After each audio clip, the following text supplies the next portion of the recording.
Gwiniúsla a cardja is misisiúlí a VARADKAR taoiseach agus uachtaráin na Gael agus seo seachtain na Gaeilge.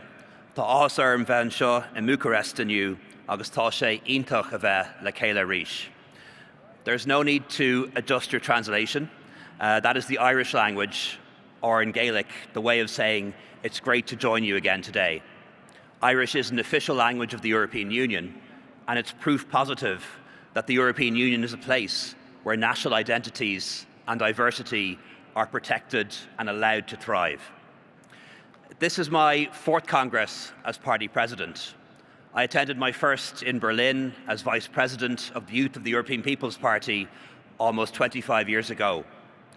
Our party president at the time was John Bruton, who died earlier this year, and I want to thank all of you for your kind messages of condolence. He was a great European and a strong supporter of this great party.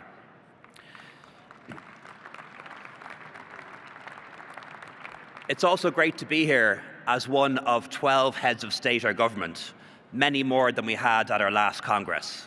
With the real possibility of a victory in Portugal next week, the EPP is rising again, and Donald's victory in Poland shows us that populists can be defeated. And now we must retain our place as the leading party in the European Parliament elections in June. Dear friends, I'd like to wish Ursula every success as she goes forward as our candidate to be President of the European Commission. Ursula, your leadership, your stewardship of the European Commission on COVID and Ukraine, on migration, on climate, on energy and on nature speaks for itself. We need you leading the Commission for the next 5 years. And I also want to thank you personally for your firm support for Ireland on Brexit and your willingness to make compromises and accommodations with our British friends when they were necessary. Dear friends, the challenges facing us have rarely been greater. We face big issues that require a big response. They transcend the capability of national governments. We need Europe, and Europe's work has never mattered more. And our values resonate now more than ever. Democracy, freedom, opportunity, enterprise, equality, and fairness.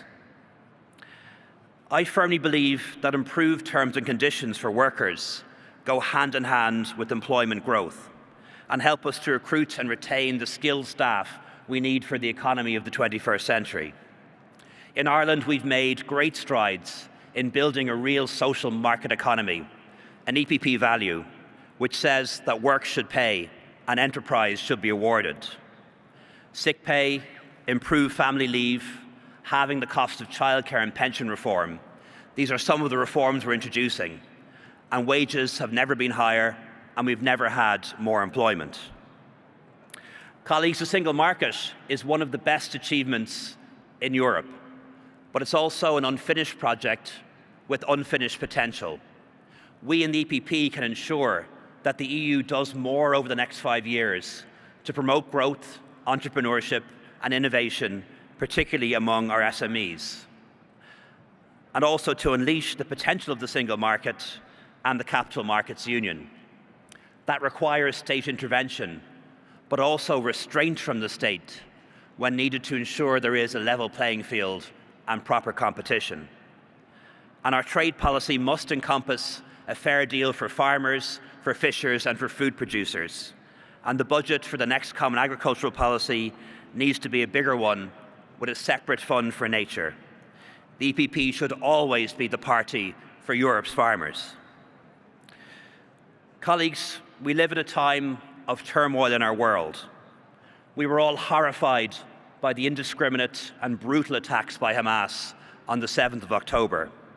And we share the outrage of Israeli people over these attacks. There is no justification, no excuse, no context that made it anything other than a vicious crime and a terrible atrocity. We have seen since the appalling violence inflicted by the Israeli government on the people of Gaza.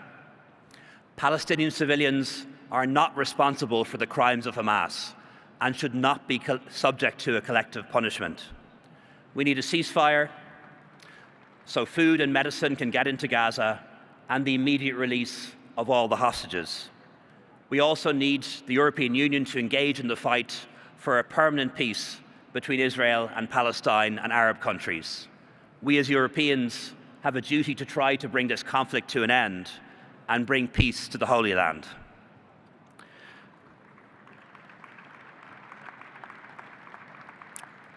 For over 2 years, we have witnessed the brutal Russian assault on the people of Ukraine. Ireland is at the western edge of Europe, but we've opened our hearts and our doors to the people of Ukraine. I do not believe that Putin's ambitions will stop at Ukraine. This is our war too, and it's not just happening in Ukraine's territory. It's happening in our seas, in our cyberspace, and in the form of other attacks.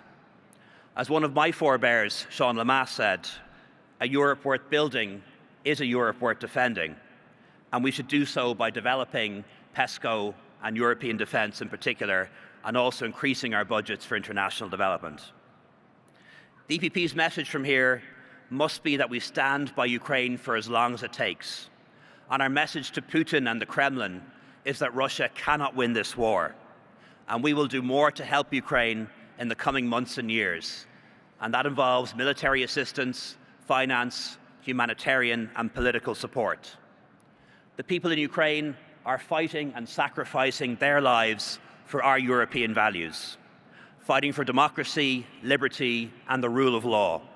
The least we can do is to provide them with the tools they need to defend their country and their homes, and to progress EU accession negotiations as quickly as we possibly can.